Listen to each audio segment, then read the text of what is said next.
നമുക്ക് നമ്മുടെ ഈ വെബിനാറിലേക്ക് പ്രഭാഷണം നടത്തുന്നതിന് വേണ്ടിയിട്ട് KDPയുടെ പ്രസീഡിയം അംഗവും അംബേദ്കറേറ്റും, ഇന്ത്യയിൽ തന്നെ അറിയപ്പെടുന്ന അംബേദ്കറേറ്റും അംബേദ്കർ ഡെമോക്രാറ്റിക് ഫ്രണ്ടിന്റെ വർക്കിംഗ് ചെയർമാനും ആയിട്ടുള്ള അംബേദ്കർ സാറെ വളരെ സ്നേഹത്തോടു കൂടി ക്ഷണിക്കുകയാണ്. Please welcome sir.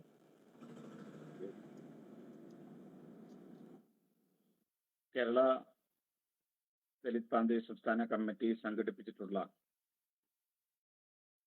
ഈ ബാബാ സാഹേബ് അംബേദ്കറുടെ പരിനിർവാണ ദിനത്തോടനുബന്ധിച്ചുള്ള വെബിനാറിന്റെ അധ്യക്ഷ പദവി അലങ്കരിക്കുന്ന KDPയുടെ സംസ്ഥാന president Binu Wayanad, doctor BR അംബേദ്കറും ഇന്ത്യൻ ജനാധിപത്യത്തിന്റെ വീണ്ടെടുപ്പും എന്ന വിഷയത്തിന്മേൽ ഈ വെബിനാർ ഉദ്ഘാടനം ചെയ്തുകൊണ്ട് പ്രൗഢഗംഭീരമായ ഒരു പ്രഭാഷണം നമുക്കായി കാഴ്ചവെച്ച നമ്മുടെ പ്രിയപ്പെട്ട ഉദ്ഘാടക, പ്രമുഖ കഥമിഷിയും അതേപോലെ കണ്ണൂർ യൂണിവേഴ്സിറ്റി ചരിത്ര വിഭാഗം അസിസ്റ്റന്റ് പ്രൊഫസറും അനവധി അന്തർദേശീയ പുരസ്കാരങ്ങളുടെ ഉടമയും ഒക്കെ ആയിട്ടുള്ള പ്രിയപ്പെട്ട ഡോക്ടർ മാളവിക ബിന്നി, ഈ വെബിനാറിൽ നമ്മളെ അഭിസംബോധന ചെയ്ത അംബേദ്കറൈറ്റ് ഡെമോക്രാറ്റിക് ഫ്രണ്ടിന്റെ ആദരണീയനായ സംസ്ഥാന ചെയർമാൻ IR സദാനന്ദൻ സാർ, KDPയുടെ സീനിയർ നേതാക്കൾ ശശി പന്തളം, സുരേന്ദ്രൻ കരപ്പുഴ, നമ്മുടെ general secretary Sibeesh, Suresh sir, അതുപോലെ മുൻ ജനറൽ സെക്രട്ടറി സന്തോഷ് എടക്കാൽ, രാധാകൃഷ്ണൻ കരപ്പുഴ, മറ്റ് പ്രമുഖരായ സംഘടകരെ, നേതാക്കളെ, ഇന്നത്തെ ഈ വെബിനാറിൽ പങ്കെടുക്കുന്ന പ്രിയമുള്ള സഹോദരങ്ങളെ, സുഹൃത്തുക്കളെ, നിങ്ങൾക്കേവർക്കും മഹാനായ ബാബാ സാഹേബ് BR അംബേദ്കറുടെ നാമത്തിൽ എന്റെ വിപ്ലവാത്മകമായ ജയ് ഭീം അർപ്പിക്കുകയാണ്.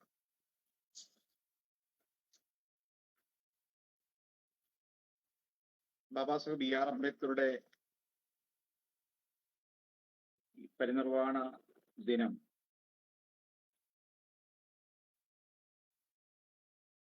കാലഘട്ടം ആവശ്യപ്പെടുന്നത് പോലെയുള്ള ഒരു വിഷയാധിഷ്ഠിതമായി, പ്രത്യേകിച്ചും ഇന്ത്യൻ ജനാധിപത്യത്തിന്റെ വീണ്ടെടുപ്പുമായി ബന്ധപ്പെട്ട് ചർച്ച ചെയ്യാം എന്ന് തീരുമാനിച്ചതിന് ഞാൻ KDP നേതൃത്വത്തെ അഭിനന്ദിക്കുകയാണ്. ബാബാ സാഹേബ് BR അംബേദ്കറുടെ സമകാലികമായ പ്രസക്തിയെ സംബന്ധിച്ചും ബാബാ സാഹേബ് BR അംബേദ്കറെ ദുർവ്യാഖ്യാനം ചെയ്യുന്ന, തങ്ങളുടെ രാഷ്ട്രീയ താല്പര്യത്തിന് വേണ്ടി അപ്രോപ്രിയേറ്റ് ചെയ്യുന്ന സ്ഥാപിത താല്പര്യങ്ങളെ സംബന്ധിച്ചും, ഏറ്റവും ഒടുവിൽ ബാബാ സാഹേബ് BR അംബേദ്കറുടെ പേരിൽ സംഘപരിവാർ ഉന്നയിക്കുന്ന തെറ്റായ പ്രചരണങ്ങളെ കുറിച്ചുമൊക്കെ ഇവിടെ കൃത്യമായി വിശദീകരിക്കുകയുണ്ടായി. ഇന്ത്യ ചരിത്രത്തിൽ മഹാനായ ബാബാ സാഹേബ് BR അംബേദ്കറുടെ പ്രസക്തിയും പ്രാധാന്യവും എന്താണ് എന്നതിനെ സംബന്ധിച്ച് ഇന്ന് ഒരുപാട് പുതിയ ചർച്ചകളും ഉണർവുകളും നടന്നു വരുന്നുണ്ട്. ഇന്ത്യ ചരിത്രത്തിലെ ഏറ്റവും തേജോമയമായ വ്യക്തിത്വമാണ് ബാബാ സാഹേബ് BR അംബേദ്കർ. ചിന്തകൾ കൊണ്ട്, ദർശനം കൊണ്ട്, ഇടപെടലുകൾ കൊണ്ട്, മറ്റ് തരത്തിലുള്ള സംഭാവനകൾ കൊണ്ട് ബാബാ സാഹേബ് BR അംബേദ്കറോളം തുലനം ചെയ്യാൻ കഴിയുന്ന മറ്റേതെങ്കിലും ഒരു ദേശീയ വ്യക്തിത്വം ഇന്ത്യ ചരിത്രത്തിലുണ്ടോ എന്ന് ചോദിച്ചാൽ ഇല്ല എന്ന് തന്നെയാണ് നമുക്ക് ഉത്തരം പറയാൻ സാധിക്കുക. ഒരു വ്യക്തിയുടെ ചരിത്രത്തിലെ സ്ഥാനം, മഹത്വം, അത് നിർണയിക്കുന്നത് ജീവിതകാലത്തും അനന്തരകാലത്തും ഒരു വ്യക്തിയുടെ സംഭാവനകളും തത്വചിന്തകളും ഒക്കെ സമൂഹത്തിൽ എത്രത്തോളം പരിവർത്തനങ്ങൾ വിതയ്ക്കുന്നു എന്നത്, എത്രത്തോളം മാറ്റങ്ങൾ വിതയ്ക്കാൻ, പരിവർത്തനം വിതയ്ക്കാൻ പര്യാപ്തമാണ് എന്നത് അടിസ്ഥാനമാക്കിയാണ്. അത്തരം ഒരു വ്യക്തിയുടെ പ്രസക്തിയാണ്, പ്രാധാന്യമാണ്, സംഭാവനകളാണ് ഒരു മഹാവ്യക്തിത്വത്തെ കാലാതിവർത്തിയായി ചരിത്രത്തിൽ സ്വീകാര്യനാക്കുന്നത്. അതുകൊണ്ടാണ് ഒരു പക്ഷേ ബാബാ സാഹേബ് അംബേദ്കറെ സംബന്ധിച്ച് ബവർലി നിക്കോളാസ് പോലുള്ള ഒരുപാട് മഹാന്മാർ ലോകം കണ്ട ഏറ്റവും വലിയ ബുദ്ധിരാക്ഷസനാണ്, ബുദ്ധിജീവിയാണ്, ഇന്റലക്ച്വൽ ജയന്റ് ആണ് അംബേദ്കർ എന്ന് അടയാളപ്പെടുത്തിയത്. ഒരു വ്യക്തിയുടെ ജീവിതകാലം കൊണ്ട്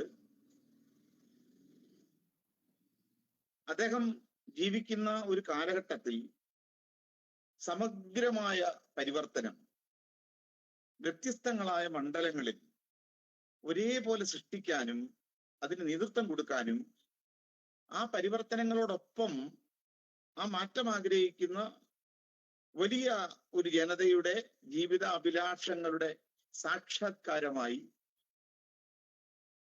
സാമൂഹികവും സാമ്പത്തികവും രാഷ്ട്രീയവുമായ വിപ്ലവത്തിന്റെ പ്രതീകമായി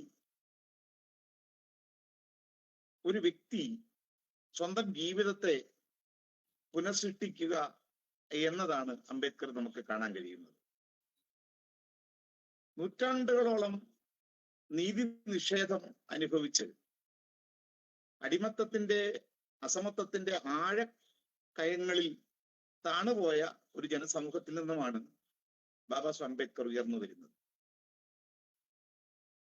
അതുകൊണ്ട് ഔന്നത്യത്തിന്റെ കൊട്ടാരങ്ങളിൽ നിന്നല്ല, മഹത്വത്തിന്റെ അഗ്രഹാരങ്ങളിൽ നിന്നല്ല, ഇന്ത്യ ചരിത്രത്തിൽ ഏറ്റവും അടിത്തട്ടുകാരുടെ ഇടയിൽ നിന്ന് ജനിച്ചു വളരുകയും നിഷേധിക്കപ്പെട്ട അറിവിന്റെ കവാടങ്ങൾ വെട്ടിത്തുറന്ന് വിജ്ഞാനത്തിന്റെ വലിയ കൊടുമുടികളെ കീഴടക്കുകയും ചെയ്യുന്ന അംബേദ്കറെയാണ് നമുക്ക് കാണാൻ കഴിയുന്നത്. ഒരു വ്യക്തി വിസ്മയമായി മാറുകയാണ്.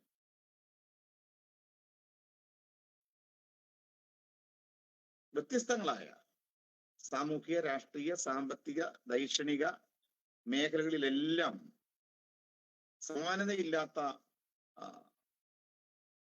പ്രാവീണ്യം നേടിക്കൊണ്ടാണ് ഒരു മൾട്ടി ഫേസഡ് പേഴ്സണാലിറ്റിയായി ബാബാ സാഹേബ് അംബേദ്കർ ചരിത്രത്തിൽ നിറഞ്ഞു നിൽക്കുന്നത്.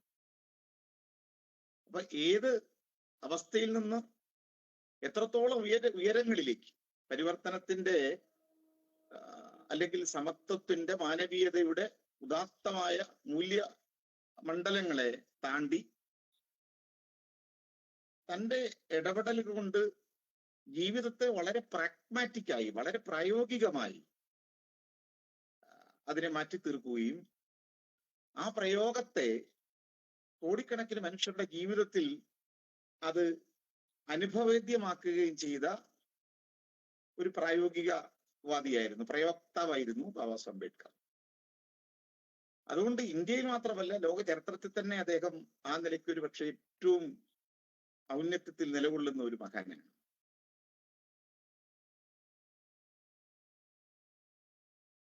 ബാബാ സാഹേബ് അംബേദ്കറും ഇന്ത്യയുടെ ജനാധിപത്യത്തെ വീണ്ടെടുപ്പും എന്ന നിലയിൽ ഈ വിഷയത്തെ നമ്മൾ സമീപിക്കുമ്പോൾ ഇന്ത്യയുടെ ഈ ജനാധിപത്യം ഇന്ന് അപകടത്തിലാണ് എന്ന കൃത്യമായ സന്ദേശം ഈ വിഷയത്തിൽ അടങ്ങിയിട്ടുണ്ട്. അത് ഞാനും നിങ്ങളും അറിയുന്നത് പോലെ, അനുഭവിക്കുന്നത് പോലെ നമ്മുടെ ജനാധിപത്യത്തിന്, ഭരണഘടനാപരമായ ജനാധിപത്യത്തിന് 75 വർഷമാണ് പഴക്കമുള്ളത്. ഈ 75 വർഷക്കാലത്തെ കോൺസ്റ്റിറ്റ്യൂഷണൽ ആയിട്ടുള്ള ഈ ഡെമോക്രസി, ഭരണഘടനാപരമായ ഈ ജനാധിപത്യം, അത് രാഷ്ട്രത്തിന് സംഭാവന ചെയ്തതിൽ ഏറ്റവും വലിയ രചനാത്മകമായ പങ്ക് നിർവഹിച്ച വ്യക്തി ഡോക്ടർ അംബേദ്കർ ആണ് എന്ന കാര്യത്തിൽ യാതൊരു തർക്കവുമില്ല. ബാക്കിയുള്ള ഇതര രാഷ്ട്രീയ നേതാക്കൾക്കും ദേശീയ നേതൃത്വങ്ങൾക്കുമെല്ലാം അവരവരുടേതായ താല്പര്യങ്ങൾ ഉണ്ടായിരുന്നു. ആ താല്പര്യങ്ങളെ നിയന്ത്രിച്ചതാകട്ടെ അവരവർ പ്രതിനിധീകരിക്കുന്ന അതീശ സമൂഹങ്ങളുടെ മേധാവിത്വ വരേണ്യ താല്പര്യങ്ങളാണ്. എന്നാൽ വേർതിരിവുകളില്ലാതെ ഇന്ത്യൻ സമൂഹത്തിലെ എല്ലാ മനുഷ്യരെയും എല്ലാ സാമൂഹിക വിഭാഗങ്ങളെയും ഒരുപോലെ സ്വാധീനിക്കുകയും അവർക്കെല്ലാം ഇടം കിട്ടുകയും ചെയ്യുന്ന ഒരു സമഗ്ര ജനാധിപത്യത്തിന്റെ വലിയ ഭാവനകളെ രാഷ്ട്രത്തിന് സംഭാവന ചെയ്യാൻ കഴിഞ്ഞത് ബാബാ സാഹേബ് അംബേദ്കർക്ക് മാത്രമാണ്. അതുകൊണ്ടാണ് നമ്മുടെ സ്വാതന്ത്ര്യ സമര പോരാട്ടത്തിന്റെ ഭാഗമായി കൊളോണിയലിസം അസ്തമിക്കുന്നതോടുകൂടി വിദേശികൾ ബ്രിട്ടീഷുകാർ വിടവാങ്ങുന്നതോടുകൂടി ഇന്ത്യയുടെ സ്വാതന്ത്ര്യം പൂർണ്ണമാകും എന്ന് സ്ഥാപിക്കാൻ ശ്രമിച്ച ദേശീയ നേതൃത്വങ്ങളോട് അംബേദ്കർ പറഞ്ഞത്. അത്തരം ഒരു ഡീകോളനൈസേഷൻ കൊണ്ട് കൈവരിക്കാവുന്ന ഒന്നല്ല ഇന്ത്യയുടെ സ്വാതന്ത്ര്യം. ഈ രാജ്യത്തെ എല്ലാ സാമൂഹ്യ വിഭാഗങ്ങൾക്കും മേൽത്തട്ടെന്നും കീഴ്ത്തട്ടെന്നും വ്യത്യാസമില്ലാതെ, ഉയർന്നവരെന്നും താണവരെന്നും ഉള്ള വേർതിരിവുകളില്ലാതെ ഇന്ത്യൻ സമൂഹത്തിലെ എല്ലാ അടരുകളിലും നിൽക്കുന്ന സാമൂഹ്യ വിഭാഗങ്ങൾക്കും സമുദായങ്ങൾക്കും അധികാരത്തിലും വിഭവങ്ങളിലും അവകാശങ്ങളിലും മറ്റെല്ലാ ജീവിത മണ്ഡലങ്ങളിലും തുല്യമായ പങ്കാളിത്തവും പ്രാതിനിധ്യവും ലഭിക്കുന്ന ഒരു മാറ്റത്തെയാണ് സ്വാതന്ത്ര്യം അടയാളപ്പെടുത്തേണ്ടത്. അത്തരത്തിൽ ഒരു മാറ്റം സംജാതമായില്ല എങ്കിൽ സ്വാതന്ത്ര്യത്തിന് അർത്ഥമുണ്ടാവുകയില്ല എന്ന് അസന്നിഗ്ധമായി ബാബാ സാഹേബ് അംബേദ്കർ പറയുന്നുണ്ട്. മറ്റൊന്ന്, ബ്രിട്ടീഷുകാർ പിന്മാറുന്നതോടുകൂടി സംഭവിക്കുന്ന ഒരു കാര്യം, മറ്റൊരു ഡോമിനൻസ് ആണ് രാജ്യത്ത് സംഭവിക്കുന്നത്. അതുകൊണ്ട് സ്വാതന്ത്ര്യം വളരെ ഉദാത്തമായ ഇന്ത്യൻ സ്വാതന്ത്ര്യ സമരത്തെ വലിയ ഉദാത്തമായി കണ്ട ദേശീയ നേതൃത്വങ്ങളോട് അദ്ദേഹം പറയുന്ന ഒരു കാര്യം പ്രസക്തമാണ്. ഒരു രാഷ്ട്രം മറ്റൊരു രാഷ്ട്രത്തെ അടക്കി ഭരിക്കുന്നത് തെറ്റാണ് എന്ന് പറയുന്ന നിങ്ങൾ, ഒരു സമുദായം മറ്റൊരു സമുദായത്തിന് മേൽ ആധിപത്യം സ്ഥാപിക്കുന്നതും തെറ്റാണ് എന്ന് എന്തുകൊണ്ട് പറയുന്നില്ല എന്നതാണ്. അതുകൊണ്ട് ഇന്ത്യക്കകത്ത് നിലവിലിരിക്കുന്ന ഈ സാമൂഹ്യ ഘടനയെ നിരാകരിച്ചുകൊണ്ട് ആ സാമൂഹ്യ ഘടനയുടെ സങ്കീർണതകളെ അഭിസംബോധന ചെയ്തുകൊണ്ടും അതിനെ പരിഹരിച്ചുകൊണ്ടുമല്ലാതെ ഇന്ത്യയിൽ ഒരു രാഷ്ട്രീയ പരിവർത്തനം വിതയ്ക്കാൻ സാധിക്കുകയില്ല എന്ന കൃത്യമായ നിലപാട് ബാബാ സാഹേബ് അംബേദ്കർക്കുണ്ടായിരുന്നു. അദ്ദേഹം പറഞ്ഞത് ഒരു രാഷ്ട്രീയ വ്യവസ്ഥ നിലകൊള്ളുന്നത് ഒരു സാമൂഹ്യ ഘടനയുടെ മുകളിലാണ്.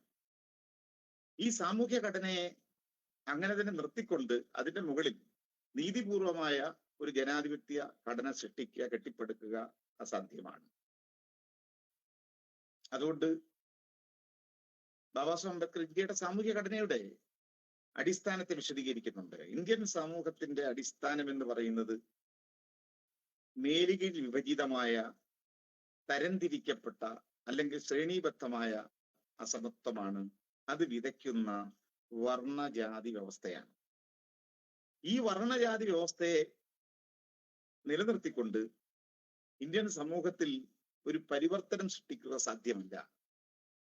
അദ്ദേഹം കൃത്യമായി പറയുന്നു, ജാതി വ്യവസ്ഥയെ തകർക്കാതെ ഒരു സാമൂഹ്യ പരിവർത്തനമോ ഒരു രാഷ്ട്രീയ പരിവർത്തനമോ ഒരു സാമ്പത്തിക പരിവർത്തനമോ സൃഷ്ടിക്കുക സാധ്യമല്ല. മറ്റൊന്ന്, ഇന്ത്യൻ ജനത ആഗ്രഹിക്കുന്നത് ഒരു ജനാധിപത്യ ഭരണക്രമമാണെങ്കിൽ ആ ജനാധിപത്യ ഭരണക്രമത്തിന് തടസ്സമായി നിൽക്കുന്ന ഏറ്റവും വലിയ പ്രശ്നം ജാതിയാണ്. അതുകൊണ്ട് ജാതിയും ജനാധിപത്യവും ഒത്തുപോവുകയില്ല എന്നും ജനാധിപത്യത്തിന്റെ ഒരു മുൻവാദി എന്നോണം ജാതി വ്യവസ്ഥയെ തകർക്കേണ്ടതുണ്ട് എന്നും അദ്ദേഹം കൃത്യമായി അഭിപ്രായപ്പെട്ടു.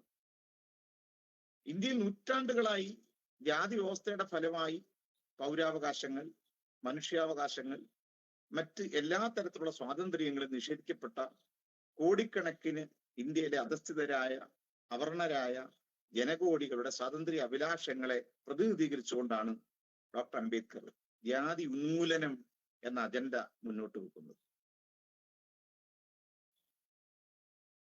അതുകൊണ്ട് ഈ ജാതി വ്യവസ്ഥ എന്ന് പറയുന്നത്, വർണ്ണവ്യവസ്ഥ എന്ന് പറയുന്ന ഒരു സാമൂഹ്യ ഘടനയെ തകർക്കുക എന്ന് പറയുന്നതിനെ സംബന്ധിച്ച് പരിഷ്കരണവാദികൾ പറഞ്ഞതുപോലെ ഇന്ത്യയുടെ സാമൂഹ്യ ജീവിതത്തിൽ, രാഷ്ട്രീയ ജീവിതത്തിൽ ഇടപെട്ട സമകാലീനരായ ദേശീയ നേതൃത്വങ്ങൾ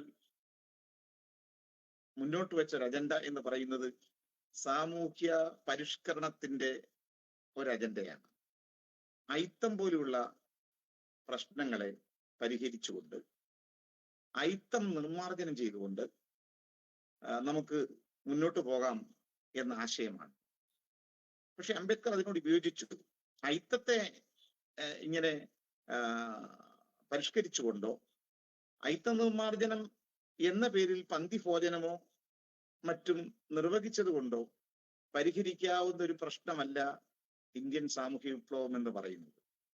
അതിൻ്റെ അപ്പുറത്തേക്ക് മനുഷ്യനെ ഈ തട്ടുകളായി തിരിച്ച് പ്രിവിലേജുകൾ കൊടുക്കുന്ന, അധികാരം വിഭജിക്കുന്ന ഈ ശ്രേണീബദ്ധമായ സമ്പ്രദായം, അതിനെ അദ്ദേഹം വളരെ കൃത്യമായി വിശദീകരിക്കുകയുണ്ടായി. Ascending order of preference and descending degree of contempt എന്ന ഒരു ഡിഗ്രീസ് ഓഫ് കമ്പാരിസൺ പോലെയാണ്. ഏറ്റവും ഉന്നതങ്ങളിൽ നിൽക്കുന്ന ഒരു വരേണ്യവർഗം, ദ ഹൈയസ്റ്റ്, അതിന് താഴെ നിൽക്കുന്ന ഹൈ,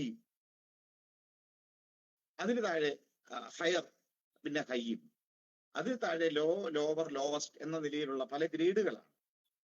ഈ ഗ്രേഡുകൾ ഒരു നവോത്ഥാനത്തിന്റെ ഭാഗമായ അല്ലെ പരിഷ്കരണത്തിന്റെ ഭാഗമായ ആഹ്വാനം കൊണ്ട് ഇല്ലാതാകുന്ന ഒരു കാര്യമല്ല. ഈ സാമൂഹ്യ ഘടനയെ താങ്ങി നിർത്തുന്ന നിയാമകമായ അധികാര ഘടനകളെ തന്നെ തകർക്കുമ്പോൾ മാത്രമേ ഈ സാമൂഹ്യ ഘടന തകരുകയുള്ളൂ.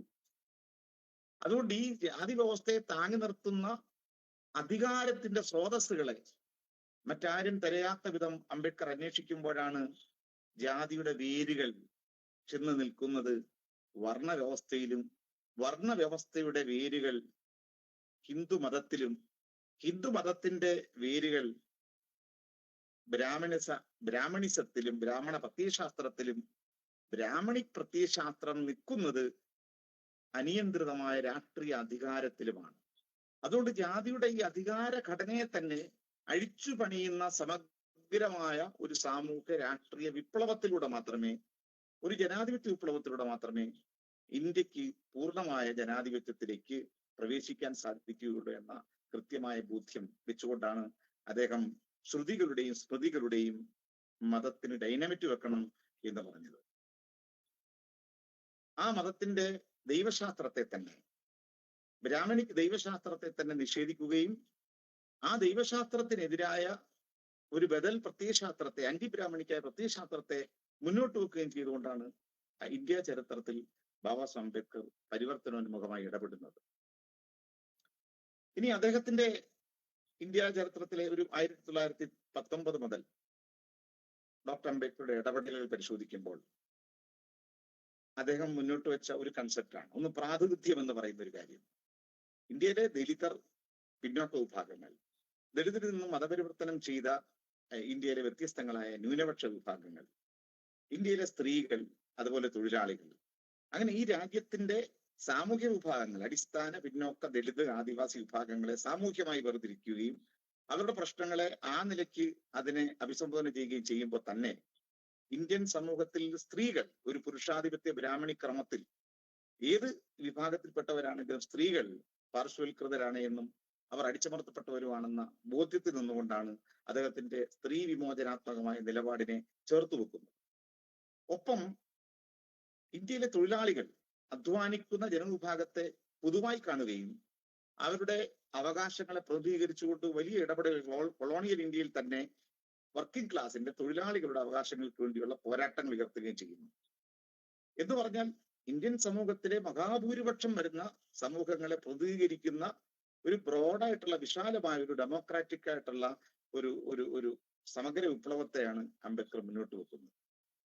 ഈ വിപ്ലവത്തെ അദ്ദേഹം സാക്ഷാത്കരിക്കാൻ തിരഞ്ഞെടുക്കുന്ന രീതി പാർലമെന്ററി ജനാധിപത്യത്തിന്റെ ഏറ്റവും വികസിതമായ ആധുനികമായ ജനാധിപത്യപരമായ മീൻസ് ആണ്. അത്തരം ജനാധിപത്യപരമായ മാർഗങ്ങൾ നമ്മുടെ മുന്നിൽ നിലവിലുള്ളപ്പോൾ ജനാധിപത്യേതരമായ മാർഗങ്ങളെ അവലംബിക്കേണ്ടതില്ല എന്ന അഭിപ്രായമായിരുന്നു അംബേദ്കറുടേത്. ഇവിടെ അദ്ദേഹം വ്യത്യസ്തങ്ങളായ പ്രത്യയശാസ്ത്രങ്ങളെ മാർക്സിസവുമായിട്ട് എങ്ങനെയാണ് അംബേദ്കർ കലഹിക്കുന്നത്? ഇന്ത്യയിൽ ഒരു പരിവർത്തനം വിതയ്ക്കാൻ അക്കാലത്ത് ഒരു പക്ഷേ ലോകത്ത് ഏറ്റവും അധികം ജനങ്ങളെ സ്വാധീനിച്ച ഒരു ദർശനം എന്ന നിലയിൽ മാർക്സിസ്റ്റ് പ്രത്യയശാസ്ത്രം സ്വീകാര്യമാണോ എന്ന ചോദ്യം അംബേദ്കർ പരിശോധിക്കുന്നുണ്ട്. അദ്ദേഹത്തിന്റെ മാർക്സ് ഓർ ബുദ്ധ എന്ന് പറയുന്ന കമ്പാരിസൺ തന്നെ ഒരുപാട് വെളിച്ചം പ്രത്യയശാസ്ത്രപരമായി ഈ ദിശയിലേക്ക് വീശുന്നു.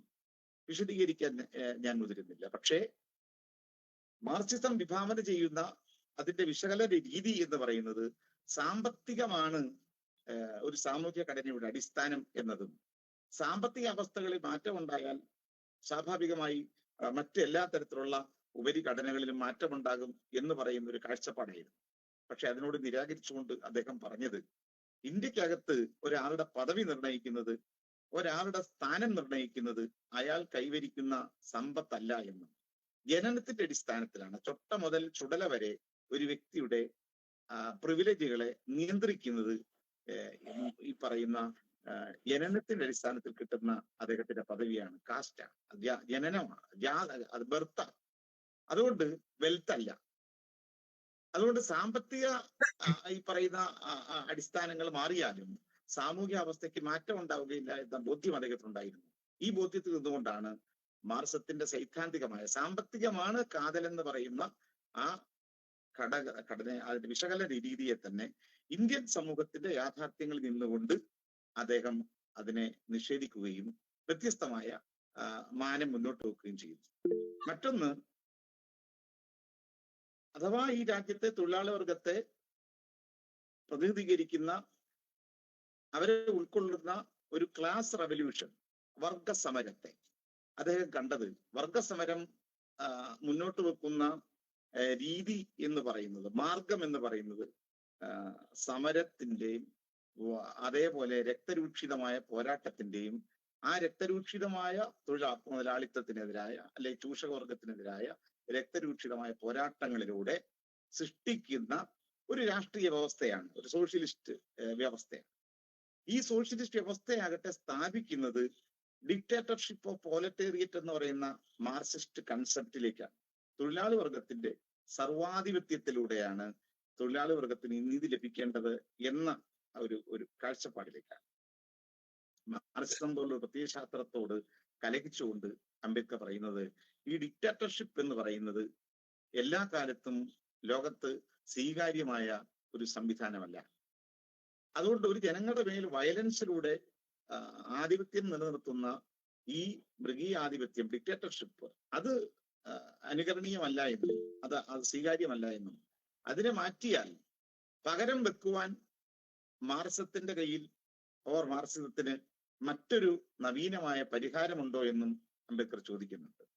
എന്താണെങ്കിലും ഈ ഒരു കോണ്ടക്സ്റ്റിലാണ് കാറൽ മാർക്സിനെയും ബുദ്ധനെയും 2500 വർഷത്തിന്റെ വിടവുകളുള്ള ഈ രണ്ട് ആശയധാരകളെ അദ്ദേഹം താരതമ്യം ചെയ്തുകൊണ്ട് വ്യക്തമായി പറയുന്ന ഒരു കാര്യം, ഇന്ത്യയിൽ ഇങ്ങനെ അക്രമത്തിൻ്റെതല്ലാതെ രക്തരൂക്ഷിതമായ മാർഗത്തിലൂടെ പൗരാണിക ഇന്ത്യയിൽ വലിയ ജനാധിപത്യം വിതച്ച ബൗദ്ധ റിപ്പബ്ലിക്കുകളുടെ മാതൃക മനപരിവർത്തനത്തിലൂടെ മാതൃക അദ്ദേഹം മുന്നോട്ട് വെക്കുന്നുണ്ട്, സംഘ റിപ്പബ്ലിക്. എന്തായാലും ഇങ്ങനെ പറഞ്ഞ് ഞാൻ സൂചിപ്പിച്ചതേ ഉള്ളൂ. അപ്പൊ അംബേദ്കറുടെ ഇടപെടലുകൾക്കകത്ത് ഇങ്ങനെയുള്ള ആശയപരമായ അന്വേഷണങ്ങൾ നമുക്ക് കാണാം. മാർക്സത്തെ, ലോകത്തെ ഏറ്റവും അധികം സ്വാധീനം ചെലുത്തിയ ഒരു ആശയത്തെ പോലും വിശകലനം ചെയ്യുകയും അതിന് അസ്വീകാര്യമായതിന്റെ വശങ്ങളെ തള്ളിപ്പറയുകയും ചെയ്തുകൊണ്ടാണ് അദ്ദേഹത്തിൻ്റെതായ പാർലമെന്ററി ജനാധിപത്യത്തിന്റെ ഒരു രീതിയെ അദ്ദേഹം അവലംബിക്കുന്നത്. ഇന്ത്യക്കകത്ത് മാറ്റം വിതയ്ക്കാൻ കഴിയുന്ന ഒരു ആശയം എന്ന നിലയിൽ ഗാന്ധിസം പോലുള്ള ആശയങ്ങളെ അദ്ദേഹം പുനഃപരിശോധിക്കുന്നു, നിശിതമായ വിമർശനങ്ങൾക്ക് വിധേയമാക്കുന്നു. അത് ഹൈന്ദവ ബ്രാഹ്മണിക്കൽ ഈ പറയുന്ന വൈദിക ആശയങ്ങളെ അങ്ങേയറ്റം ആശയങ്ങളെ വെച്ചു പുലർത്തുന്ന ഒരു സിദ്ധാന്തം എന്ന നിലയ്ക്ക് അതിന് ജാതിയെ നശിപ്പിക്കാൻ കഴിയുമോ എന്നാണ് അംബേദ്കർ ചോദിക്കുന്നത്. ജാതിയെ നശിപ്പിക്കാതെ ഐത്തത്തെ നിർമ്മാർജ്ജനം ചെയ്യുക എന്ന് പറയുന്നത് ഒരു അധര വ്യായാമമാണ്. ജാതിയെ നശിപ്പിക്കണമെങ്കിൽ ജാതിയുടെ ചൂഴ്ന്നു നിൽക്കുന്ന ബ്രാഹ്മണിക് ദൈവശാസ്ത്രത്തെ അഥവാ ഹൈന്ദവ ആശയങ്ങളെ തന്നെ നിരാകരിക്കണം. അതിന് സാധിക്കുമോ എന്ന നിലയിൽ അദ്ദേഹം ഈ ഗാന്ധിസം സിദ്ധാന്തത്തെയും വലിയ നിശിതമായ വിമർശനങ്ങൾക്കും നിരൂപണ വിധേയമാക്കുകയും അതിനെ നിഷേധിക്കുകയും ചെയ്യുന്നുണ്ട്. ഇങ്ങനെ നമ്മൾ നോക്കുമ്പോൾ ഞാൻ പറഞ്ഞത് ജനാധിപത്യപരമായ പരിവർത്തനത്തിന് വേണ്ടി ഇടപെടുമ്പോൾ തന്നെ കണ്ടംപററി ആയിട്ടുള്ള വ്യത്യസ്തങ്ങളായ ആശയധാരകളെ എല്ലാം അദ്ദേഹം പരിശോധിക്കുകയും വിശകലനം ചെയ്യുകയും അതിനോടെല്ലാം വിമർശനാത്മകമായ നിലപാടുകൾ സ്വീകരിക്കുകയും തന്റെ മൗലികമായ ഒരു ഒരു ഒരു ബദൽ സൊല്യൂഷനെ മുന്നോട്ട് വെക്കുകയും ചെയ്യുന്നു. എന്താണ് ആ സൊല്യൂഷനിലേക്കാണ് ഒരുപക്ഷെ നമ്മുടെ ആ അന്വേഷണങ്ങളാണ് ഇന്ത്യൻ ഭരണഘടനയിലേക്ക് വികസിക്കുന്നത്. ഭരണഘടന എന്ന് പറയുന്ന അദ്ദേഹത്തെ സംബന്ധിച്ചിടത്തോളം ഒരു സാമൂഹ്യ വിപ്ലവം വിതയ്ക്കുന്ന, വലിയ സാമൂഹ്യ രാഷ്ട്രീയ പരിവർത്തനം വിതയ്ക്കുന്ന ഒരു വിപ്ലവകരമായ ഒന്നായിട്ടാണ് ഇന്ത്യൻ കോൺസ്റ്റിറ്റ്യൂഷനെ നമുക്ക് കാണാൻ കഴിയുക. ലോകത്തൊരു പക്ഷേ ഇത്രത്തോളം സമഗ്രതയുള്ള ഒരു ട്രാൻസ്ഫോർമേറ്റീവ് ആയിട്ടുള്ള റവല്യൂഷണറി സ്വഭാവമുള്ള ഒരു ഭരണഘടനയെ നമുക്ക് കാണാൻ കഴിയില്ല. പക്ഷെ അംബേദ്കറുടെ ഭരണഘടന എന്ന് പറയുന്നത് അത്തരത്തിലുള്ളൊരു റവല്യൂഷണറി കോൺസ്റ്റിറ്റ്യൂഷനാണ്, ഒരു ട്രാൻസ്ഫോർമേറ്റീവ് കോൺസ്റ്റിറ്റ്യൂഷനാണ്. കേവലം ഫണ്ടമെന്റൽ റൈറ്റ്സിനെ ജനങ്ങൾക്കായിട്ട് ഓഫർ ചെയ്യുന്ന പല ഭരണഘടനകളുടെയും രാഷ്ട്രീയ ദൗത്യത്തിൽ നിന്ന് ഭിന്നമായിട്ടാണ് അംബേദ്കറുടെ ഭരണഘടന ആശയങ്ങൾ കുറച്ചുകൂടെ റെമഡിയലായി ജനങ്ങളുടെ അവകാശങ്ങൾ വാഗ്ദാനം ചെയ്യുക മാത്രമല്ല, ആ അവകാശങ്ങൾ ലംഘിക്കപ്പെട്ടാൽ അതിന് പരിഹാരം കാണാൻ കഴിയുന്ന മെക്കാനിസത്തെ കൂടെ ചേർത്ത് വെച്ചുകൊണ്ടുള്ള ഒരു കുറച്ചുകൂടെ പ്രായോഗികമായ ഒരു ഭരണഘടനാ ദർശനത്തെ തന്നെ അംബേദ്കറുടെ ഭരണഘടനാ നിർമ്മാണത്തിലും അദ്ദേഹത്തിന്റെ ഭരണഘടനാ ദർശനങ്ങൾ നമുക്ക് കാണാൻ കഴിയും. അതുകൊണ്ടാണ് ഫണ്ടമെന്റൽ റൈറ്റ്സിനോടൊപ്പം അദ്ദേഹം directive principle of state policy എന്ന് പറയുന്ന ഭരണഘടന പാർട്ട് 4 ഒക്കെ നമ്മൾ നോക്കുമ്പോൾ ഇന്ത്യക്കകത്ത് ഈ എല്ലാ തരത്തിലുള്ള എക്സ്പ്ലോയിറ്റേഷൻസും അവസാനിപ്പിച്ചുകൊണ്ട് സമ്പത്തിലും വിഭവത്തിലും തുല്യത കൊണ്ടുവരാൻ കഴിയുന്ന ഒരു ഡെമോക്രസിയിലേക്കാണ് അദ്ദേഹം ഭരണഘടനയിലൂടെ യഥാർത്ഥത്തിൽ അദ്ദേഹം വിഭാവന ചെയ്യുന്ന ഒരു മാറ്റം എന്ന് പറയുന്നത്. അതുകൊണ്ടാണ് അതിനെ സോഷ്യൽ ഡെമോക്രസി എന്ന് വിളിച്ചത്. ഈ സാമൂഹികവും സാമ്പത്തികവുമായ ജനാധിപത്യം യാഥാർത്ഥ്യമാകുമ്പോൾ മാത്രമേ രാഷ്ട്രീയ ജനാധിപത്യം പുലരുകയുള്ളൂ എന്ന് അംബേദ്കർ കൃത്യമായി പറയുന്നുണ്ട്. അതുകൊണ്ടാണ് ഭരണഘടനയുടെ ആർട്ടിക്കിൾ 38, 39 പോലെയുള്ള ഭാഗങ്ങൾ ഇന്ത്യയുടെ സമ്പദ്ഘടന ഒരു ന്യൂനപക്ഷത്തിന്റെ വരേണ്യ വിഭാഗത്തിന്റെ കയ്യിലേക്ക് മാത്രം കേന്ദ്രീകരിക്കാതെ നീതിപൂർവമായി എല്ലാ ഇന്ത്യക്കാർക്കും വിതരണം ചെയ്യപ്പെടണം എന്ന് അനുശാസിക്കുന്ന ഒരു സോഷ്യലിസ്റ്റ് ഉള്ളടക്കമുള്ള ഒരു ഭരണഘടനയാണ്. അപ്പൊ കൃത്യമായ ഒരു സ്റ്റേറ്റ് സോഷ്യലിസം, സമ്പത്ത് ജനങ്ങൾക്കായി വിതരണം ചെയ്യുന്ന ഉത്തരവാദിത്വം സ്റ്റേറ്റ് ഏറ്റെടുക്കുകയും സമ്പദ്ഘടനയുടെ മേൽ ഭരണകൂടത്തിന്റെ ജനങ്ങളാൽ തെരഞ്ഞെടുക്കപ്പെടുന്ന ജനപങ്കാളിത്തമുള്ള ഒരു ജനാധിപത്യ ഭരണകൂടത്തിന്റെ നിയന്ത്രണങ്ങൾക്ക് വിധേയമായിട്ടായിരിക്കണം സമ്പദ്ഘടന പുലരേണ്ടത് എന്ന നിലയിലുള്ള ഒരു സ്റ്റേറ്റ് സോഷ്യലിസത്തെ അദ്ദേഹം അടിസ്ഥാനമാക്കുകയും ആ സ്റ്റേറ്റ് സോഷ്യലിസ്റ്റ് ആശയത്തെ ജനങ്ങൾക്കായിട്ട് ഇംപ്ലിമെന്റ് ചെയ്യാൻ കഴിയുന്ന ഭരണവ്യവസ്ഥയാകട്ടെ ഡെമോക്രാറ്റിക്കായി ജനങ്ങൾ തെരഞ്ഞെടുക്കുകയും ആ തെരഞ്ഞെടുക്കുന്ന ജനകീയ പരിഹാരത്തിൽ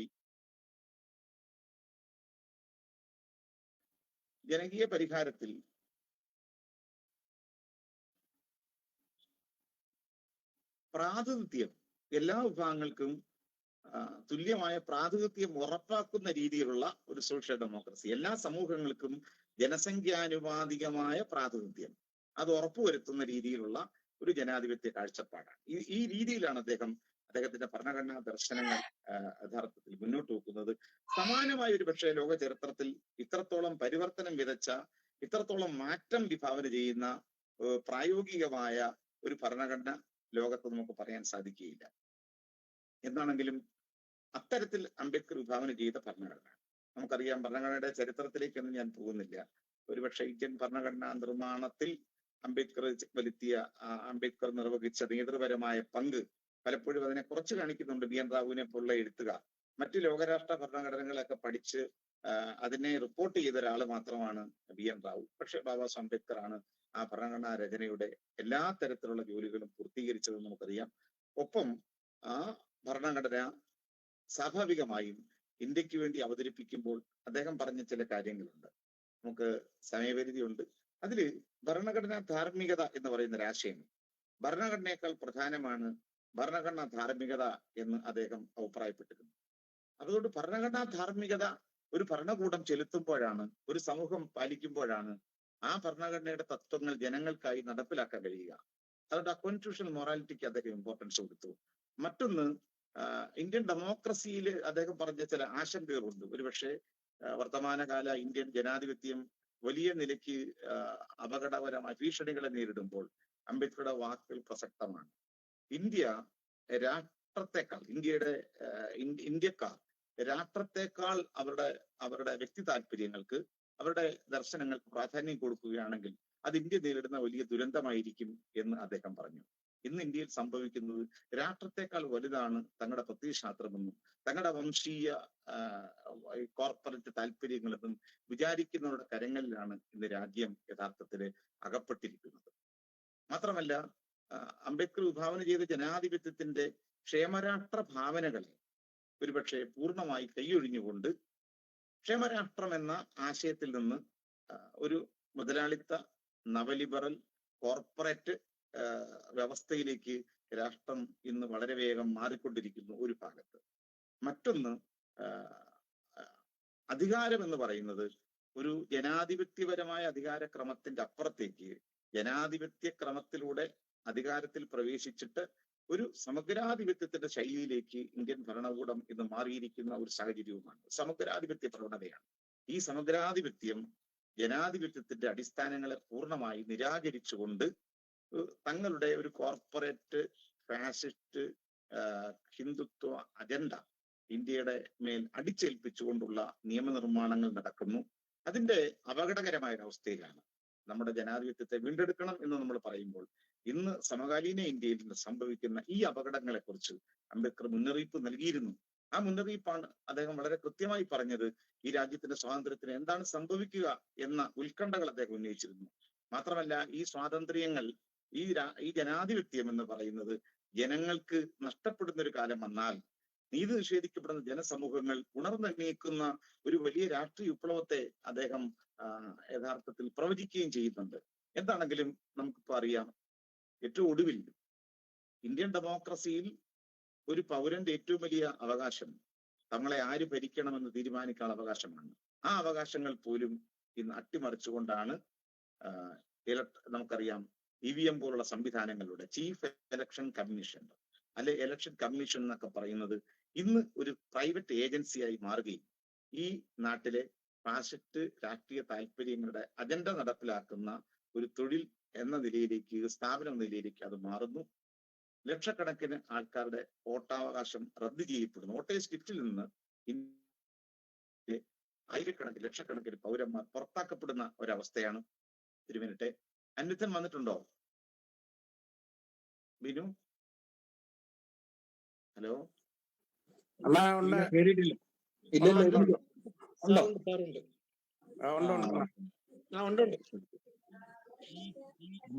ഓക്കെ, ഞാൻ 10 മണി വരെ സമയമുള്ളൂ നമ്മുടെ എന്താണ് ആണോ? അപ്പൊ പിന്നെ അന്യത്തിന് വേണ്ടി ഞാൻ യഥാർത്ഥത്തിൽ അദ്ദേഹം വന്നതറിഞ്ഞില്ല. അത് റിപ്പോർട്ട് ചെയ്തിരുന്നെങ്കിൽ വരാതിരുന്നത് കൊണ്ടാണ് ഞാൻ ഇടയ്ക്ക് ഫില്ല് ചെയ്തത്.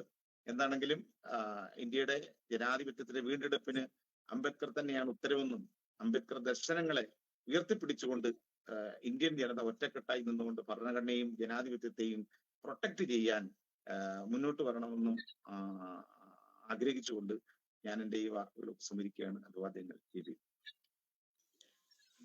ജെബിം സാറെ, നമുക്ക് അനിരുദ്ധ സാർ എത്തിയിട്ടുണ്ട്. നേരത്തെ സാർ നേരത്തെ ലെഫ്റ്റായി പോയിരുന്നു. അപ്പോ ഏതായാലും നമ്മുടെ പ്രഭാഷണങ്ങൾ നടന്നുകൊണ്ടിരിക്കുന്നു. അടുത്ത പ്രഭാഷണത്തിന് വേണ്ടിയിട്ട് നമ്മുടെ അനിരുദ്ധ സാർ ക്ഷണിക്കുന്നു. സാറ് ചിന്തകനും എഴുത്തുകാരനും സ്റ്റേറ്റ് എൻസൈക്ലോപീഡിയയിൽ സീനിയർ എഡിറ്ററായി വർക്ക് ചെയ്തിട്ടുള്ള വ്യക്തിത്വം കൂടിയാണ്. അനിരുദ്ധ സാറിനെ വളരെ സ്നേഹത്തോടു കൂടി നമ്മുടെ ഈ വെബിനാറിലേക്ക് പ്രഭാഷണത്തിന് വേണ്ടി ക്ഷണിക്കുകയാണ്. Please welcome sir.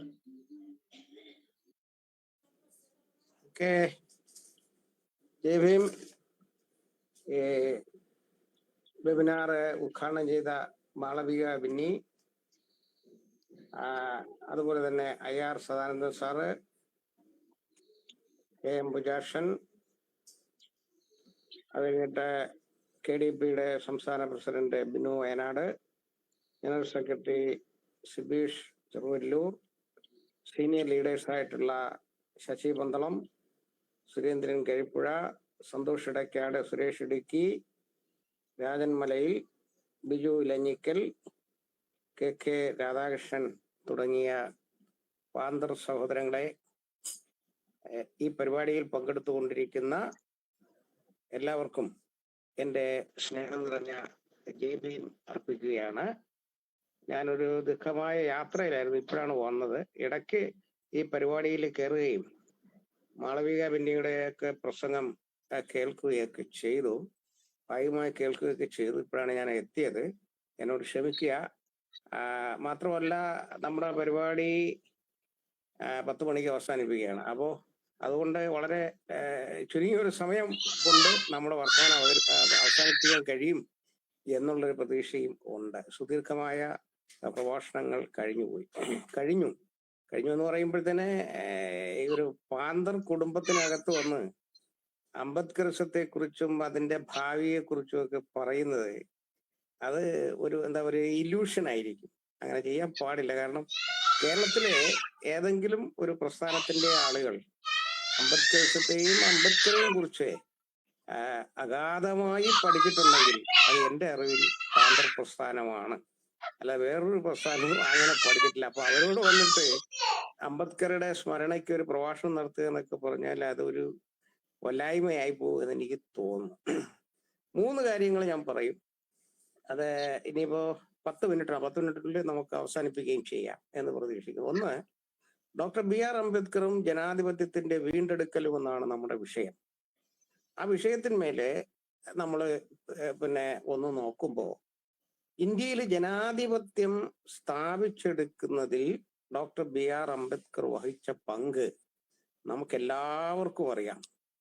അദ്ദേഹം അതിബൃഹത്തായ ഭരണഘടന, അതായത് പരമാധികാര മതേതര ജനാധിപത്യ സോഷ്യലിസ്റ്റിക് ഭരണഘടന ഉണ്ടാക്കിയാണ് നൂറ്റാണ്ടുകളായി ബ്രാഹ്മണിസവും ജാതിയും ചാതുർവർണ്ണ്യവും അധിനിവേശങ്ങളും സർവാധിപത്യവും നിലനിന്നിരുന്ന ഇന്ത്യയെ ഒരു ജനാധിപത്യ രാഷ്ട്രമാക്കി മാറ്റിയത്. അങ്ങനെ ആ ജനാധിപത്യ രാഷ്ട്രമാക്കി മാറ്റുമ്പോൾ ഇന്ത്യയിലെ എല്ലാ മനുഷ്യർക്കും വംശീയവും ജാതീയവും മതപരവും സാംസ്കാരികവും ഭാഷാപരവുമായ വൈജാത്യങ്ങൾക്ക് അതീതമായി എല്ലാ മനുഷ്യർക്കും വ്യക്തിക്ക് ഒരേ മൂല്യം എന്ന തത്വം അംഗീകരിച്ചുകൊണ്ട് എല്ലാവരുടെയും അവകാശം സംരക്ഷിക്കാൻ ആ ഭരണഘടനയിലൂടെ അദ്ദേഹത്തിന് കഴിഞ്ഞു എന്നുള്ളതാണ്. ഒരു ജനാധിപത്യ ഭരണഘടന എന്ന് അദ്ദേഹം പറയുമ്പോൾ സമഗ്രമായി ജനാധിപത്യത്തെ അദ്ദേഹം അവതരിപ്പിച്ചു. അപേക്ഷയോട് പറഞ്ഞു, ഞാൻ അതിലേക്ക് കടന്നു പോകുന്നില്ല. മതേതരത്വത്തെ അദ്ദേഹം അവതരിപ്പിച്ചു. ലോകത്ത് എങ്ങുമില്ലാത്ത ഒരു മതേതരത്വം ഇന്ത്യയിൽ അദ്ദേഹം കൊണ്ടുവന്നു. കാരണം ഇന്ത്യയിൽ ഹിന്ദുക്കൾ ഭൂരിപക്ഷമാണ്, മുസ്ലിങ്ങൾ ന്യൂനപക്ഷമാണ്. ഇതിൻ്റെയൊക്കെ അപ്പുറം മതേതരത്വം എന്ന് പറയുന്നത് എല്ലാ മതങ്ങൾക്കും തുല്യ പ്രാതിനിധ്യമുള്ള ഒരു സംഗതിയാണ് എന്ന് പറയുന്ന ഒരു ആശയം അദ്ദേഹം കൊണ്ടുവന്നു. അങ്ങനെയാണ് നമ്മളെ ലോക രാഷ്ട്രങ്ങളുടെ മുന്നിൽ നട്ടെല്ലുയർത്തി നിന്നത്. നമുക്കറിയാം, 47 ഇന്ത്യയിൽ നിന്ന് വിഭജിച്ചു പോയ പാകിസ്ഥാൻ ഒരു ഇസ്ലാമിക് സ്റ്റേറ്റ് ആണ്. ഇസ്ലാമിക് സ്റ്റേറ്റ് ഇസ്ലാം മതത്തെ അവിടുത്തെ ഔദ്യോഗിക മതമായി പ്രഖ്യാപിച്ചിട്ടുള്ള ഒരു രാഷ്ട്രമാണ് പാകിസ്ഥാൻ എന്ന് പറയുന്നത്. പക്ഷേ അങ്ങനെ പോയ പാകിസ്ഥാൻ, അല്ലെങ്കിൽ അഫ്ഗാനിസ്ഥാൻ, ശ്രീലങ്ക, ബർമ്മ, ചൈന, ഇങ്ങനെയുള്ള രാജ്യങ്ങൾ നമ്മൾ നോക്കുമ്പോൾ അവിടെ ഇപ്പോഴും രാഷ്ട്രീയമായ അസ്ഥിരതകൾ നിലനിൽക്കുന്നുണ്ട് എന്നുള്ളതാണ്. നമുക്കറിയാം, പാകിസ്ഥാനിലെ ഒരുപാട് ആളുകള്, ദളിതരുണ്ട്, പിന്നോക്കക്കാരുണ്ട്, ഹിന്ദുക്കളുണ്ട്, ഒക്കെ ഉണ്ട്. ഞാൻ സ്ഥിരമായി ക്രിക്കറ്റ് കാണുന്ന ഒരാളാണ്, ക്രിക്കറ്റിന്റെ ഫാൻസാണ്. പക്ഷെ ഇതുവരെ പാകിസ്ഥാന്റെ ക്രിക്കറ്റ് ടീമിൽ മുസ്ലിമായി അല്ലാത്ത ഒരാൾ കളിച്ചിട്ടില്ല എന്നുള്ളത് എന്നെ വിസ്മയിപ്പിക്കുന്ന ഒരു കാര്യമാണ്. അതെന്തായാലും അവിടെ നിൽക്കട്ടെ. അപ്പൊ ഈ രീതിയിൽ ലോകത്തിന് മാതൃകയായി ഒരു ഭരണഘടന, അത് ജനാധിപത്യ ഭരണഘടന, ജനങ്ങൾക്ക് ആധിപത്യമുള്ള ഒരു ഭരണഘടന, ഒരു മതേതര ഭരണഘടന, സോഷ്യലിസ്റ്റിക് ഭരണഘടന, എങ്ങനെയായിരിക്കണം നമ്മുടെ രാഷ്ട്രം ജനാധിപത്യപരമായി ലോകത്തെ ലോകത്തിന് മുന്നിൽ അവതരിപ്പിക്കേണ്ടതെന്നുള്ള വ്യക്തമായ, അങ്ങനെയാണ് അദ്ദേഹം നമ്മുടെ രാഷ്ട്രത്തെ ഒരു ജനാധിപത്യ രാഷ്ട്രമായി മാറ്റിയത്. ഒരു കാര്യം നമുക്ക് മനസ്സിലാക്കേണ്ട ഒരു സംഗതി എന്ന് പറയുന്നത്, ഡോക്ടർ PR അംബേദ്കർ ഇന്ത്യയിൽ ജനിക്കാതിരുന്നു എങ്കിൽ, അദ്ദേഹം ഭരണഘടനാ അസംബ്ലിയിലേക്ക് വരാതിരുന്നു എങ്കിൽ, ഇങ്ങനെ ഒരു ജനാധിപത്യ ഇന്ത്യയെ നമുക്ക് വാർത്തെടുക്കുവാൻ കഴിയുമായിരുന്നില്ല. അതാണ് യാഥാർത്ഥ്യം. ആ ജനാധിപത്യ ഇന്ത്യ ഇന്ന് വെല്ലുവിളി നേരിടുകയാണ്. എങ്ങനെയാണ് വെല്ലുവിളി നേരിടുന്നത്? ഈ ജനാധിപത്യത്തിൽ നിന്ന് മതാധിപത്യത്തിലേക്ക് ജനാധിപത്യത്തിന്റെ സാധ്യതകളെ ഉപയോഗിച്ചുകൊണ്ട് നമ്മുടെ ഭൂരിപക്ഷ സമൂഹം രാഷ്ട്രീയമായിരിക്കുന്നു എന്നുള്ളതാണ് ഏറ്റവും അപകടകരമായ ഒരു കാര്യം. അപ്പൊ ഇതിന്റെ ഒരു ദുരന്തം എന്ന് പറയുന്നത്, ഭരണഘടനയെ റദ്ദു ചെയ്യുക, ഭരണഘടന വിഭാവനം ചെയ്യുന്ന ഒരു മാതൃകാ സമൂഹത്തെ, ഒരു സോഷ്യലിസ്റ്റ് സമൂഹത്തെ, ജനാധിപത്യ സമൂഹത്തെ റദ്ദ് ചെയ്യുക. ഭരണഘടന ഈ രാജ്യത്തെ അടിസ്ഥാന ജനവിഭാഗങ്ങളായ ആദിവാസികൾ, ദലിതർ, ന്യൂനപക്ഷങ്ങൾ, മതന്യൂനപക്ഷങ്ങൾ, അതുപോലെ തന്നെ ഭാഷാ ന്യൂനപക്ഷങ്ങൾ, വംശീയ വിഭാഗങ്ങൾ, ഇവർക്കെല്ലാം നൽകുന്ന, അവർക്കെല്ലാം വ്യവസ്ഥ ചെയ്യുന്ന അടിസ്ഥാന പ്രമാണങ്ങളെ അട്ടിമറിക്കുകയാണ്. അപ്പൊ ആ രീതിയിൽ ജനാധിപത്യത്തെ അട്ടിമറിക്കപ്പെട്ടുകൊണ്ടിരിക്കുന്നു എന്നുള്ളതാണ് ഇതിന്റെ ഏറ്റവും വലിയ ദുരന്തം. നമ്മളാണ് നേരിടേണ്ടി വരിക. അപ്പൊ ഇതിനെ എങ്ങനെ നമുക്ക് മറികടക്കാൻ കഴിയും? ഇതിനെ മറികടക്കാൻ കഴിയണമെങ്കിൽ ഭരണഘടനയിലൂടെ സംരക്ഷിക്കപ്പെട്ട ജനങ്ങൾ, അടിസ്ഥാന ജനവിഭാഗങ്ങളുടെ ഒരു ഏകീകരണം നമുക്കുണ്ടാകണം. അവരുടെ ഒരു രാഷ്ട്രീയ, സാമൂഹിക, സാംസ്കാരിക മുന്നേറ്റം നമ്മുടെ രാജ്യത്തുണ്ടായി വരേണ്ടതുണ്ട്. ഇതാണ് ഏറ്റവും അനിവാര്യമായ ഒരു ഘടകം. അതിലൂടെ മാത്രമേ നമുക്ക് ഇതിനെ വീണ്ടെടുക്കാൻ കഴിയൂ. അംബേദ്കറിസമാണ് ഇന്ത്യൻ വിപ്ലവത്തിന്റെ സമഗ്ര ദർശനം എന്ന് നമ്മൾ തിരിച്ചറിയേണ്ടതുണ്ട്.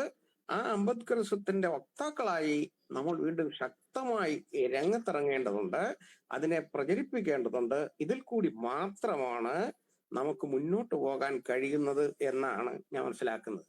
ഒരു കാര്യം കൂടി, ഇനിയിപ്പോ 2-3 മിനിറ്റ് കൂടെ ഉണ്ടെന്ന് എനിക്ക് തോന്നുന്നു. ഒരു കാര്യം കൂടി ഞാൻ പറഞ്ഞുതരാം. 92-ൽ നമ്മളൊക്കെ സർവകലാശാലയിൽ പഠിച്ചുകൊണ്ടിരിക്കുന്ന സമയത്ത് ഇന്നിപ്പോ പലരും പറയുന്നുണ്ട്, ഞങ്ങളാണ് അംബേദ്കറിസത്തിന്റെ വക്താക്കൾ, ഞങ്ങളാണ് ഇത് പഠിപ്പിച്ചത്, ഞങ്ങളാണ് ഇപ്പോ ഇതെല്ലാം ഇതെല്ലാം ഞങ്ങളിപ്പോ വായിച്ചുകൊണ്ടിരിക്കുകയെന്നൊക്കെ ആളുകൾ ഇങ്ങനെ പറഞ്ഞുകൊണ്ടിരിക്കുന്നുണ്ട്. പക്ഷെ 92-ൽ നമ്മുടെ സർവകലാശാലകളെ, കോളേജുകളെ, വിദ്യാഭ്യാസ സ്ഥാപനങ്ങളെ ഇളക്കി മറിച്ച ഒരു പ്രസംഗം കേരളത്തിൽ അലയടിച്ചിരുന്നു. അത് നമ്മൾ വളരെ ആദരപൂർവ്വം പറയുന്ന KM ബജാഷൻ എന്ന് പറയുന്ന അമ്പുണ്ണന്റെ പ്രസംഗമാണ്. ഏതാണ്ട് ഒരു 3 മണിക്കൂർ നീണ്ടു നിൽക്കുന്ന പ്രസംഗം. ഈ പ്രസംഗം സത്യത്തിൽ ഇതാണ് കേരളത്തിൽ ആദ്യമായിട്ട് അംബേദ്കറെയും അംബേദ്കറിസത്തെയും എസ്റ്റാബ്ലിഷ് ചെയ്തെന്ന് നമുക്ക് കാണാൻ കഴിയും. ആ പ്രസംഗം ആരുടെയെങ്കിലും കയ്യിലുണ്ടോ എന്ന് എനിക്കറിയില്ല. കഴിഞ്ഞ ദിവസം ഇതുമായി ബന്ധപ്പെട്ട്, അംബേദ്കറിസവുമായി ബന്ധപ്പെട്ട് ഒരു ചെറിയ ലേഖനം എഴുതാനായിട്ട് ഞാൻ അബുണ്ണനെ വിളിച്ചു. അബുണ്ണനും എന്നോട് പറഞ്ഞത്, എടോ, അംബേദ്കറിസം എന്ന് പറഞ്ഞൊരു മഹാസാഗരമാ, താൻ അങ്ങോട്ട് ഇറങ്ങി മുങ്ങിത്തപ്പി എന്തെങ്കിലും കിട്ടുമെങ്കിൽ എടുക്കാനാക്കുന്നു. തടസ്സം നേരിട്ടതിൽ നമ്മൾ അതിനകത്ത് ക്ഷമ ചോദിക്കുന്നു. ഒറ്റ വാക്കിൽ എല്ലാവർക്കും നന്ദി പറയുന്നതിന് വേണ്ടി രാധാകൃഷ്ണൻ ചേട്ടനെ ക്ഷണിക്കുന്നു, നമ്മുടെ സംസ്ഥാന ട്രഷററെ ക്ഷണിക്കുന്നു. ജയ്ദീൻ, ഇത്ര വലിയ ഒരു പ്രഭാഷണം KDP സംഘടിപ്പിക്കുകയും അതിൽ ഭാഗവാക്കാകാൻ നമ്മുടെ പ്രമുഖരായ വ്യക്തികൾ നമുക്ക് സമയപരിധിക്കുള്ളിൽ ഈ പ്രോഗ്രാം വിജയത്തിലെത്തിക്കുകയും ചെയ്ത എല്ലാവർക്കും, ഒറ്റവാക്കിൽ ഇതിൽ പങ്കെടുത്ത നമ്മുടെ സമുന്നത നേതാക്കൾക്കും വിശിഷ്ട വ്യക്തികൾക്കും എല്ലാം ഒറ്റവാക്കിൽ തന്നെ നന്ദി പറഞ്ഞുകൊണ്ട് ജയ് ഭീം അർപ്പിക്കുന്നു. അഭിവാദ്യങ്ങൾ.